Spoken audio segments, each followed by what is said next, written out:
গাজা উপত্যকায় ইসরায়েল যে ভয়াবহ ধ্বংসযজ্ঞ চালিয়েছে তা দ্বিতীয় বিশ্বযুদ্ধের হিরোশিমার চেয়েও বহুগুণ বেশি ভয়ঙ্কর বলে মন্তব্য করেছেন জাতিসংঘের ফিলিস্তিন বিষয়ক বিশেষ দূত ফ্রান্সেস্কা আলবানিজ।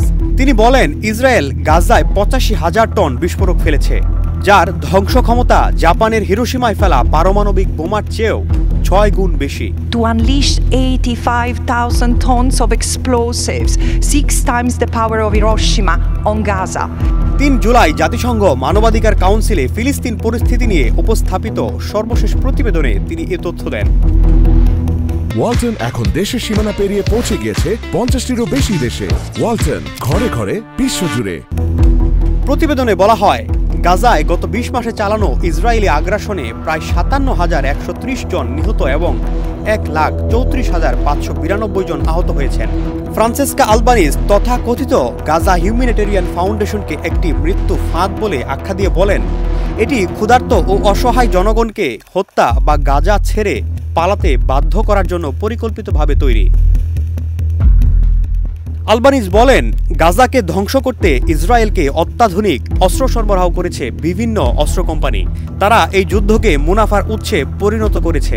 তিনি বলেন, তেল আবিব স্টক এক্সচেঞ্জে ২০২৩ সালের অক্টোবর থেকে ২১৩% লাভ হয়েছে।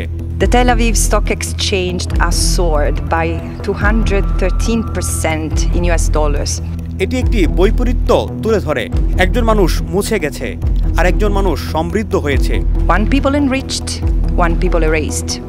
তিনি সতর্ক করে বলেন, গাজা এখন ইসরায়েলি সামরিক অস্ত্র শিল্প কমপ্লেক্সের জন্য একটি আদর্শ পরীক্ষাগারে পরিণত হয়েছে। নতুন অস্ত্র, ড্রোন, নজরদারি ও রাডার সিস্টেমের পরীক্ষা করা হচ্ছে এই যুদ্ধের মাধ্যমে।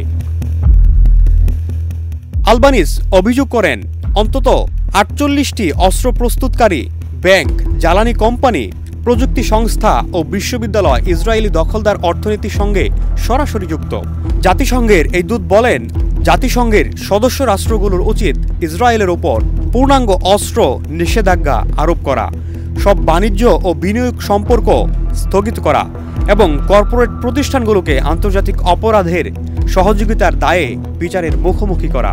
And now it is happening and we must stop it. সরকার আব্দুল্লাহ তুহিন, দেশ রূপান্তর। Territory is apocalyptic.